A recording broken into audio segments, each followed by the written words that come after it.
Лучшие материалы для перегородок. В прошлом видео я рассказывал, какие материалы лучше не выбирать.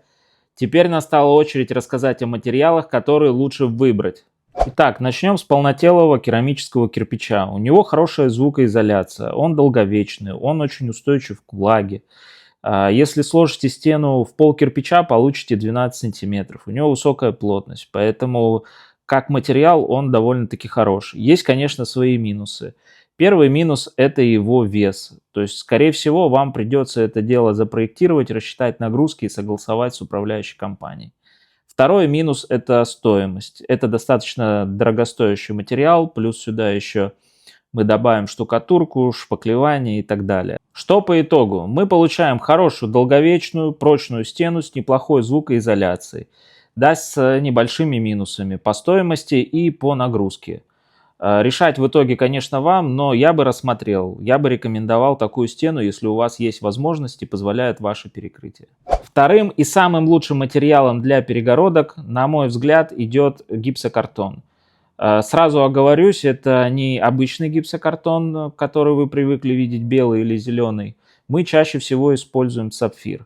Например, классическая система Knauf S112. Что она из себя представляет?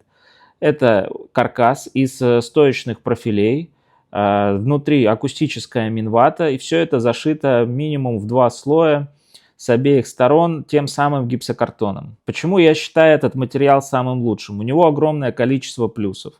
Например, звукоизоляция намного лучше, чем у пеноблока и даже у того самого кирпича. Это достаточно гибкая технология. Во время возведения перегородок вы можете быстро и легко поменять трассы по электрике и сантехнике. Какие основные минусы? Главный минус – это, конечно, халтура. Это все-таки не просто стена, это система, и если вы используете не те материалы, не соблюдаете технологию, даже тот же крепеж, то правильная перегородка работать уже не будет ни по звукоизоляции, ни по своей прочности. Поэтому нужно подходить к этому делу с умом. В конце хочу сказать, что я не призываю использовать там только кирпич или гипсокартон. Конечно, есть ситуации, например, маленькая площадь квартиры, когда целесообразнее использовать тот же 150-й пеноблок с какой-нибудь повышенной плотностью. Но все же, если вы делаете хороший капитальный ремонт надолго и у вас не маленькая площадь квартиры, я бы рекомендовал те материалы, про которые я рассказал в этом видео.